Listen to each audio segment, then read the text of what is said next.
আসসালামু আলাইকুম রহমতুল্লাহি ওয়া বারাকাতুহু। আমি মুরাদ হোসেন তাজবিদ শপের পক্ষ থেকে আপনাদের জন্য খাঁটি গুড় তৈরি করার জন্য প্রায় ২০০ কিলোমিটার পথ অতিক্রম করে এসেছি ঝিনাইদহে। আপনারা হয়তো ইতিমধ্যে জানেন যে বাংলাদেশে যে গুড়গুলো উৎপাদন হয় তার মধ্যে সবচেয়ে সুস্বাদু গুড় উৎপাদন হয় এই বৃহত্তর যশোরে বা ঝিনাইদহ, চুয়াডাঙ্গা এইসব এলাকায়। তো এই সব এলাকার গুড়ের এত পরিমাণে স্বাদ যারা খেয়েছেন তাদের আমি এটা ডেফিনিটলি বলতে পারি যে মুখে লেগে রয়েছে ইনশাআল্লাহ। যে একবার এই গুড়ের স্বাদ নেয় সে এটার স্বাদ ভুলতেই পারে না। সুবহানাল্লাহ! এতটা টেস্টি, এতটা সুঘ্রাণ আর বিশেষ করে খেজুরের গুড়ের কিন্তু অনেক উপকারিতা রয়েছে। আমরা যদিও এটাকে শৌখিন পণ্য হিসেবে, শৌখিন খাবার হিসেবে, মৌসুমী খাবার হিসেবে খাই, তারপরেও এই খেজুরের গুড়ের অনেক ধরনের উপকারিতা রয়েছে। আপনারা যদি একটু গুগল করেন, গুগলে সার্চ করেন তাহলে বুঝতে পারবেন ইনশাআল্লাহ।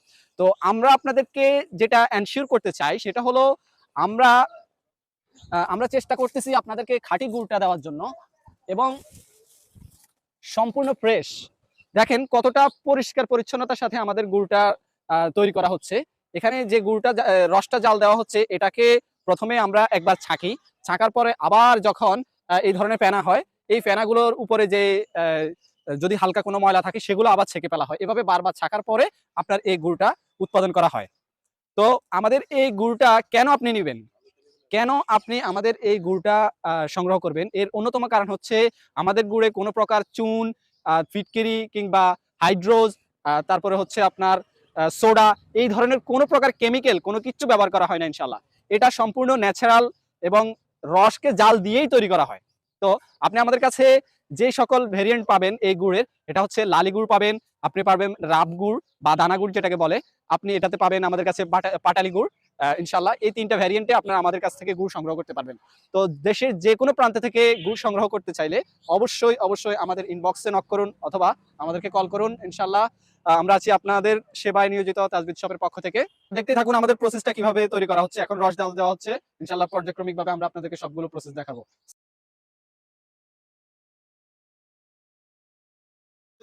তো প্রিয় দর্শক, আপনারা দেখতে পাচ্ছেন আমাদের খেজুরের রসগুলোকে জাল দিয়ে অনেক বেশি তাপ দিয়ে এখন এই পর্যায়ে নিয়ে আসা হয়েছে। দেখতে পাচ্ছেন এই রসগুলো এখন গুড়ের আকার ধারণ করেছে এবং লালচে বর্ণ ধারণ করেছে। কিছুক্ষণের মধ্যেই এই গুড়গুলো এই রসগুলো এই যে লাল যে গুড়ের একটা ভাব দেখতে পাচ্ছেন এটাই গুড়ে পরিণত হবে। তো আমরা আজকে এই যে গুড়গুলো এগুলো দিয়ে আমরা পাটালি গুড় বানাবো ইনশাআল্লাহ। পাটালি গুড় বানানোর জন্য গুড়কে সাধারণত একটু বেশি করে জাল দিতে হয় এবং কিছু প্রসেস মেনটেন করা হয়। আমরা আজকে সেই প্রসেসগুলো আপনাদের সাথে শেয়ার করব। শেষ পর্যন্ত সাথেই থাকুন। দেখতে পাচ্ছেন উত্তপ্ত গুড়গুলোকে চুলা থেকে নামিয়ে ফেলা হয়েছে এবং সেই গুঁড়োগুলোকে এখন পাটালি গুড়ের জন্য প্রস্তুত করা হচ্ছে।